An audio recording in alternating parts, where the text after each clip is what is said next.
ये कहानी एक चंद्रवंशी राजकुमार भरत के बारे में है, जो बुद्ध की शिक्षाओं से प्रेरित होकर बुद्ध के सानिध्य में भिक्षु के रूप में दीक्षित हुए।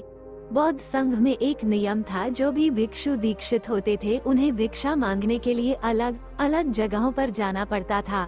इसीलिए बुद्ध अपने भिक्षुओं को उपदेश देने के साथ साथ भिक्षा मांगने के लिए भी भेजते थे। एक दिन भरत को महात्मा बुद्ध ने भिक्षा लेने के लिए एक श्राविका के घर पर भेजा। महात्मा बुद्ध को प्रणाम कर भरत भिक्षा मांगने के लिए चल पड़े। भरत रास्ते में चलते हुए सोच रहे थे कि ना जाने आज खाने में क्या मिलेगा। मेरे महल में तो हमेशा खाने के लिए अनगिनत स्वादिष्ट भोजन मिलते थे, तरह तरह के व्यंजन मिलते थे, लेकिन आज जो भी मिलेगा उसी से काम चलाना पड़ेगा। ऐसा सोचते सोचते भारत श्राविका के घर पहुंच गए और भिक्षा के लिए याचना की। श्राविका ने भरत को घर के अंदर बुलाया और बैठने के लिए कहा और भारत को भिक्षा देने के लिए भोजन लेने अंदर चली गई। श्राविका जब अंदर गई थी तो भरत पुनः अपने प्रिय भोजन के बारे में सोच रहे थे। उनके मन में अभी भी महल के वही स्वादिष्ट व्यंजन घूम रहे थे। साथ ही वे श्राविका के रूप को देखकर भी मोहित थे। श्राविका को देखकर भरत एक अलग ही प्रकार की अनुभूति महसूस कर रहे थे। इतने में श्राविका भोजन लेकर आ गई। जब श्राविका भोजन लेकर आई तो भरत अचंभित रह गए। भरत ने देखा कि उनके सामने उनका वही प्रिय भोजन रखा हुआ है, जिसके बारे में वो रास्ते भर सोचते आए हैं।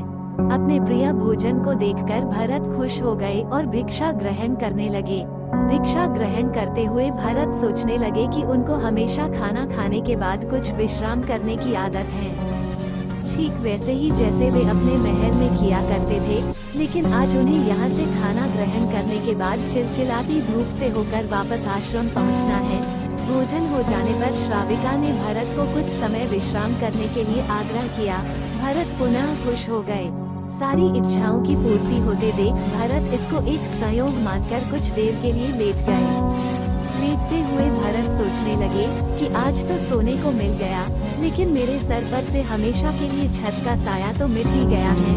ये सब सोचते सोचते भरत सो गए। जब भरत सोकर पुनः उठे तो श्राविका ने कहा कि आपको जब तक यहाँ पर रहना है आप यहाँ पर ठहर सकते हैं। इतना सुनते ही भरत के आश्चर्य का ठिकाना नहीं था। अब भरत समझ गए कि ये कोई सहयोग नहीं है, श्राविका जरूर मेरा मन पढ़ रही है। भरत खड़े हुए। भरत ने श्राविका से पूछा, मुझे क्षमा कीजिए पर क्या आप मेरा मन पढ़ सकती हैं? आप ये सब कैसे कर लेती हैं? श्राविका ने कहा, शुरू में मेरे लिए ये कठिन था, लेकिन मैंने खुद के विचारों को देखना शुरू किया। शुरू में मेरे विचारों की संख्या अनगिनत थी, पर मैंने अपना पूरा ध्यान उन विचारों पर केंद्रित किया। मैंने बिना पक्ष विपक्ष के अपने विचारों को देखना जारी रखा। धीरे धीरे मेरे विचारों की संख्या कम होती गई। मेरे सारे व्यर्थ विचार दूर होते गए। तब से मैं दूसरों के विचार पढ़ लेती हूँ।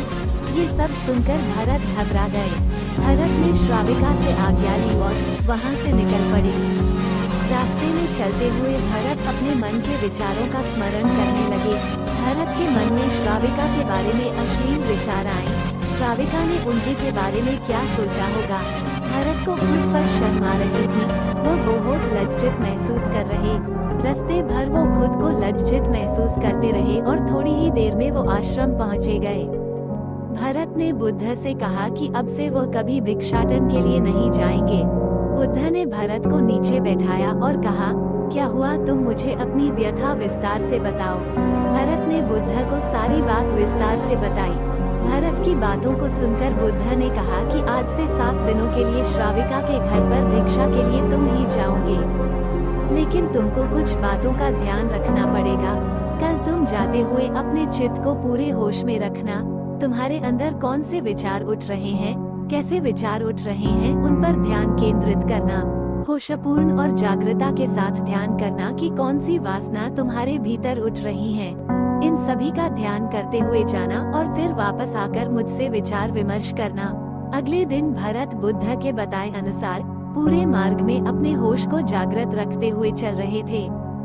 भरत आज पूरी तरह से जागे हुए थे। जैसे जैसे श्राविका का घर नजदीक आ रहा था, भरत की घबराहट बढ़ रही थी। उन्हें लग रहा था कि कहीं वो अश्लील विचार उनके मन में फिर से ना आ जाएं। खैर, भरत ने अपनी घबराहट को एक तरफ करते हुए बुद्ध के विचारों पर ध्यान केंद्रित किया। जब भरत श्राविका के घर पर पहुंचे तो उसके दिमाग में केवल एक सन्नाटा था, जिसके भीतर कोई वासना नहीं, कोई कामना नहीं, ना कुछ अच्छा पाने की इच्छा थी, ना कुछ खोने का डर था। भिक्षु भरत ने भिक्षा ली, ग्रहण की और वहां से वापस निकल गए। आज भरत रास्ते में नाचते हुए आए। आज उसको जिस आनंद की अनुभूति हुई वो अद्भुत थी। आज से पहले इस आनंद को उन्होंने कभी महसूस नहीं किया था। भरत खुशी से झूमते हुए आश्रम पहुंचे और वाहन जाकर बुद्ध को प्रणाम किया। बुद्ध को प्रणाम कर उन्होंने सारी बात बुद्ध को बता दी। भरत की बात सुनकर आगे बुद्ध कहते हैं कि सभी लोगों के मस्तिष्क में रोज हजारों सवाल आते और जाते हैं, हजारों बातें आती है जिन पर काबू पाना उनके लिए असंभव सा लगता है, क्योंकि जब विचारों का आना शुरू